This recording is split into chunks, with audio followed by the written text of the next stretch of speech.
Ya, sahabat Mako Cakra, inilah kebersamaan kita, tim di Tapal Batas Nalar. Malam ini kita kumpul di rumah Kusuma Larasati, Ki Boncel Kakili, Sampurna. Ki Jari Putih, Mantap, Pak.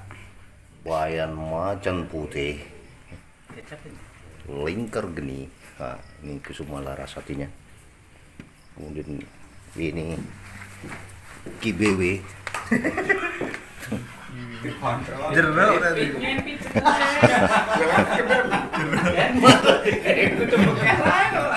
GND.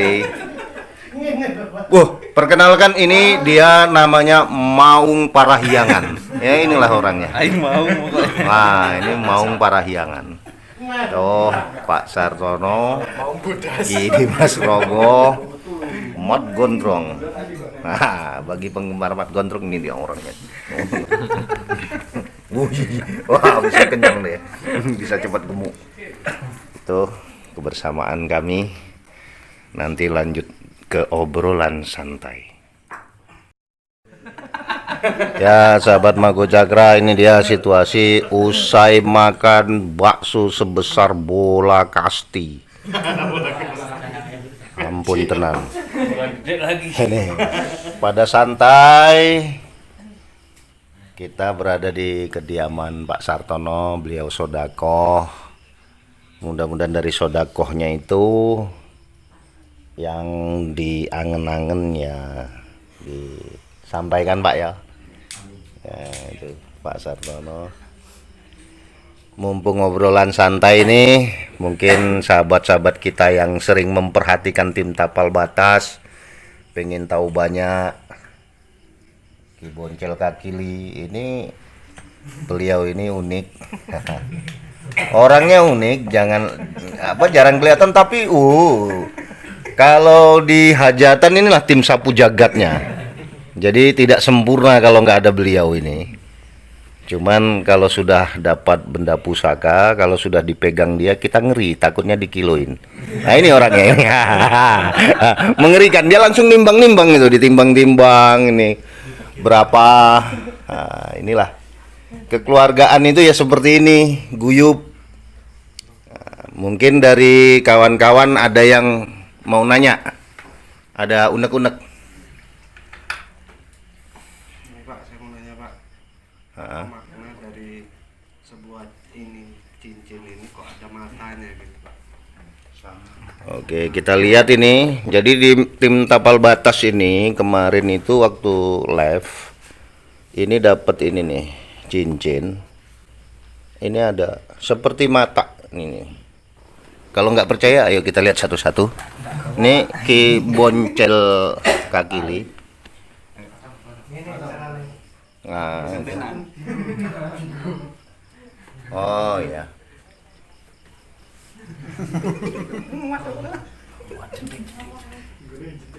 Oh iya ya. Luar biasa. Jadi kita lihat ini bener nggak? Jadi ada. Oh, ini Mat Gondrong. Woi, luar biasa.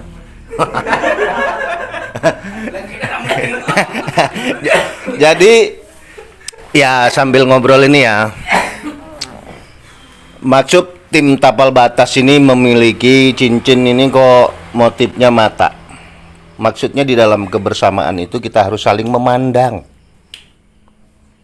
Kan ada kalimat yang sering kita ucapkan tuh, kalau nggak mandang bapak itu udah tak sikat.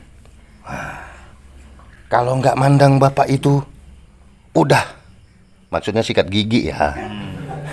Bukan sikat apa-apa, sikat gigi maksud. Jadi dengan memandang inilah kita semua merasa kekeluargaan. Karena memandang itu kita tidak jadi menghina rekan kita. Karena dengan saling memandang itu kita tidak mudah mengucapkan kalimat yang bisa menyakiti hati kawan kita. Itu maknanya. Oh Pak, ini di toko banyak Pak, mungkin di Shopee ada. Ya, Tapi di baskom yang dikasih kembang, dikasih minyak nggak ada. Kalau memang ada, monggo dicoba, kan gitu ya.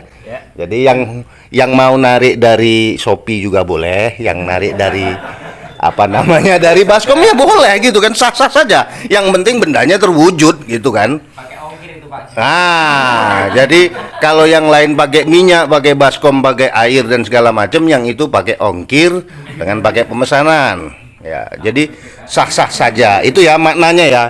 Kita tidak usah mengagung-agungkan apa yang kita pakai. Ini ciri khas. Kalau petani ciri khasnya pakai caping. Kalau polisi ciri khasnya pakai seragam, tentara pakai seragam, guru pakai seragam. Ciri khas tim tapal batas saling memandang.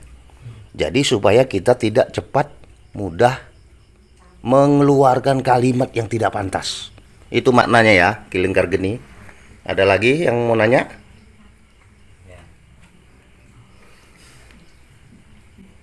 Ada lagi yang mau nanya? Kalau nggak ada, saya tutup. Ada? Apa? Yan?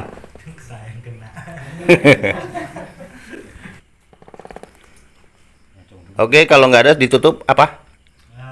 Ini apa tuh? Gimana kita gimana kiat-kiat kalau kita tuh dihina orang? Kiat-kiat ketika kita dihina. Dihina dalam posisi pribadi kita atau karya-karya kita? Karya bisa, pribadi bisa, Oke. bisa, kelompok bisa. Ya, jadi yang lalu udah saya kasih tahu, manusia itu ciptaan Allah yang sempurna. Semulus-mulusnya cewek cantik, kulitnya pasti punya daki. Seelok-eloknya mata bidadari, baik bidadari dunia ya, bukan bidadari sana, nanti saya dimarah pula sama yang tahu itu. Jadi seindah-indahnya mata orang cantik dan ganteng pasti ada kotorannya.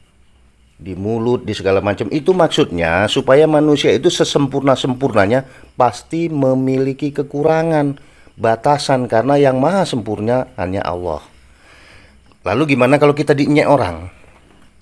Yansah, kamu coba datang ke tempat orang yang lagi ngelukis, orang yang jual lukisan di pinggir jalan itu, lukis, terus kamu nyek lukisan itu. Lukisan, kamu jelek banget. Kamu sangat jelek. Kira-kira yang marah lukisannya apa yang ngelukis? Yang lukis pasti marah ya. Kalau di situ ada pentungan kayaknya dipentung ya. Begitupun kita ini ciptaan siapa? Kita ciptaan siapa? Kita ciptaan Allah. Ketika ada yang menghina kita, kira-kira yang patut tersinggung itu kita, apa yang menciptakan kita? Allah punya rahasia sendiri, menciptakan wajah gondrong kayak gitu, menciptakan wajah Ki Dimas Rogo kayak gitu, menciptakan Ki Maung Parahyangan.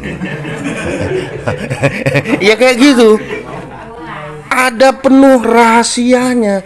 Jadi ketika kita dihina orang, yakinkan bahwa kalau kita menghina karya orang lain, baik itu berupa pahatan, berupa lukisan, berupa umpamanya bikin karya seperti gelas, manik-manik, kue ini kalau dihina orang, kue ini kok jelek, nggak enak, kayaknya bukan kuehnya yang tersinggung, yang buat.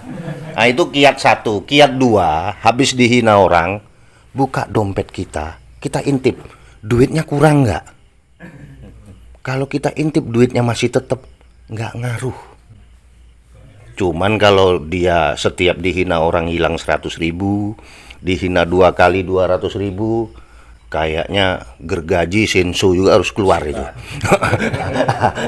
Cuman kalau enggak ya jangan. Itu ya, gimana Yansa? Oke, siapa? Puas. Puas ya? Puas. Oke. Ya. Oke, ada lagi? Saya, Pak. Ki Dimas Rogo. Saya ingin bertanya bagaimana caranya ketika kita baru mendapatkan benda manifestasi, Pak, benda pusaka gitu. Oke, jadi ada perwujudan benda ya, adabnya gimana ya? Sebelumnya akan saya ulas dulu. Jadi Apa benar sih benda-benda pusaka itu memiliki kemampuan segala macam? Kata orang ini tahayul, bisa musyrik, bisa segala macam. Suatu kelak kita ngelihat bongkar kamar, kita nemukan HP. HP zaman dulu. Itu kalau kita hidupkan, hidup nggak? Nggak hidup toh. Karena pasti baterainya sudah ngedrop. Perlakuan kita bagaimana? Perlakuan kita adalah bersihkan kalau mau menggunakan. Tapi kalau nggak mau menggunakan, mau jadi barang antik, tempel atau taruh di lemari. Jadi bahan pajangan. Tapi kalau mau barang itu berguna seperti HP tadi, mulai kalau baterainya belum rusak, cas. Begitupun kita menemukan pisau dapur lah. Pisau dapur kita temukan di bawah tanah. Udah karatan. Bisa nggak langsung untuk motong kue? Nggak bisa. Perlakuan kita adalah merawatnya, membersihkannya, sehingga karat-karatnya hilang. Jadi kalau ada yang dapat benda-benda seperti benda pusaka dirawat, jangan dimusyrikkan dulu. Kuiki adabe, kuiki penghormatan menungso, karo ciptaan menungso juga. Itu ciptaan menungso juga loh. Kita menghargai ciptaan manusia. Keris, empu gandring ada, empu supo, ya kan? Itu bagaimana caranya? Yang punya senjata juga ya dirawat, diminyai supaya tidak rusak. Mobil begitu juga. Jadi kalau ada yang bilang, wah ini kegiatan di tapal batas ini, nariin benda pusaka, mensukutukan Allah. Kilingkar geni masih nyembah siapa? Masih nyembah Allah. Seandainya ada yang bilang, oh kalau bawa itu kan kepedeannya jadi nyata. Ya kan ada yang bilang gitu. Kalau nggak pegang itu nggak pede. Sekarang saya tanya, Kang Anton berani nggak pakai celana, nggak pakai baju ke pasar? Nggak berani.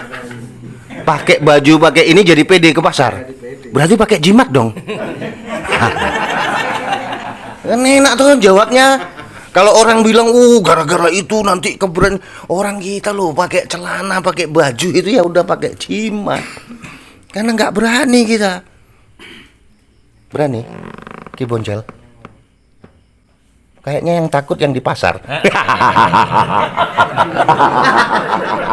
Karena bawa rojo pentung gitu. Itu obrolan kita. Jadi di tim tapal batas. Intinya gini ya, manusia itu lumrah. Kalau wajah kita mulus, nggak ada tai lalatnya, nggak enak.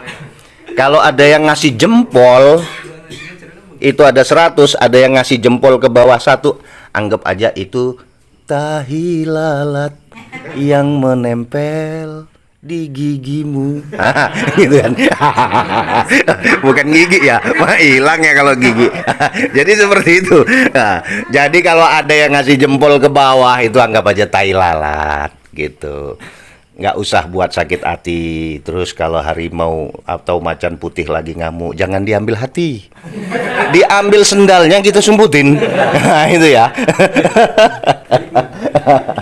Jadi ini Ki Macan Putih ini kalau udah ini dia lupa daratan. Dia merasa sedang di lautan. Jadi berenang, mengarungi lautan. Oke, ada lagi kira-kira?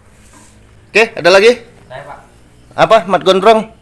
kalau itu apa ya, semacam ngerawat apa mandiin pusaka pas sebulan surah atau bulan Ramadan tuh gimana Pak hukumnya Pak? Oh gitu. Jadi ini besok ini kan bulan Muharram ya. Rata-rata banyak sahabat kita ada yang mandiin keris ya, nyuci keris ya. Ben kiai, yang penting kerisnya dewe. Kalau nyuci keris Dayanti, ngamuk bojone. Kalau keris sendiri nggak apa-apa. Bila perlu jangan nyuci keris, nyuci baju, nyuci celana, nyuci piring pada malam 1 suro ora apa-apa. Karena cuma nyuci, ya kan. Lalu kata orang, oh itu kan kegiatan itu tidak dicontohkan Rasul. Jadinya tahayul, taklid. akhirnya berbuat syirik. Ingat, ketika di zaman Rasulullah, Islam lagi dalam perjuangan peperangan, itu setiap bulan Muharram oleh Allah diharamkan berperang, diharamkan untuk menumpahkan darah, semua gencatan senjata. Ketika gencatan senjata itu dilakukan, maka para sahabat yang punya pedang diasah lagi, diminyain, yang punya tombak diasah, diminyain, biar kalau perang bisa digunakan. Di zaman Rasul udah dilakukan. Akhirnya karo mbah-mbah awake dhewe wong Jawa nggo nyuci keris, nyuci pusaka. Tentara polisi yang punya senjata nggak diminyai, macet. Pasti diminyai. Nggak bulan suro malan. Kok nggak dilarang, nggak disirikan gitu kan. Jadi itu maksudnya itu. Dan di saat bulan Muharram, kegiatan sebelumnya banyak perang, akhirnya ada yang libur perang itu dia membaca wirid sampai lama, sampai lampu itu mati. Oleh mbah-mbah awake dhewe dinamakan pati geni. Maksudnya dulu itu ketika berzikir wirid itu sampai lampunya mati, tapi terus melakukan. Di zaman Rasul itu sudah dilakukan. Di zaman sekarang bid'ah, syirik, taklid, musyrik. Kita nggak memandang ke situnya. Jadi selama kalau kita lihat tetangga kita nyuci keris dia sendiri, kita nyuci motor sendiri. Yang bahaya itu malam itu kita cewawaan. Semua motor sak kecamatan mau kita cuci. Kita ambil malam itu, kita cuci semua. Jadi kalau nyuci keris anggap aja begitu ya. Kalau dibilang, oh ini karena dicuci karena kerisnya dianggap betuah, HP betuah, TV betuah, setrika aja betuah. Karena setrika punya kemampuan menimbulkan panas hingga menghaluskan pakaian. Ya jimat juga itu.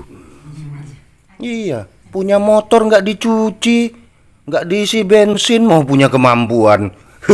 Mimpi kali ya. Ya seperti itulah. Gimana, Gondrong? Mantap, puas Pak. Oke ya. Ya pemirsa, barusan ngomong pati geni, ternyata malam ini langsung mati lampu. Mati pula cintamu. Oh, kasihan. Jadi itu saja sahabat Mako Cakra, obrolan santai tim di Tapal Batas.